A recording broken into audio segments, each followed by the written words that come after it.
అలాగే ఈ రోజున కూటమి ప్రభుత్వం అధికారంలోకి వచ్చిన వెంటనే అమరావతి రైతులకు ఇచ్చిన మాట నిలబెట్టుకుంటూ రాజధాని నిర్మాణ ప్రక్రియను పునఃప్రారంభించాం. 25 మే 2వ తేదీన గౌరవ ముఖ్యమంత్రి శ్రీ చంద్రబాబు నాయుడు గారి నాయకత్వంలో గౌరవ ప్రధాని శ్రీ నరేంద్ర మోదీ గారి చేతుల మీదుగా పునర్నిర్మాణం పనులు ప్రారంభించాం. మౌలిక సదుపాయాల అభివృద్ధిని వేగవంతం చేశాం.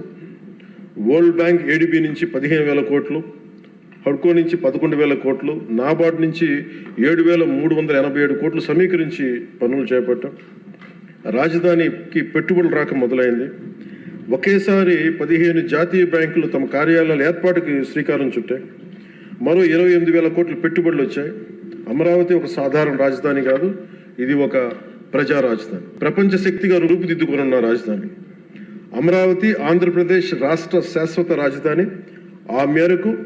ఈ మేరకు అసెంబ్లీ సాక్షిగా ప్రభుత్వం శ్రీ నారా చంద్రబాబు నాయుడు గారు ప్రవేశపెట్టిన తీర్మానానికి జనసేన పార్టీ తరఫున మనస వాచ కర్మణ సంపూర్ణ మద్దతు తెలియజేస్తున్నాం.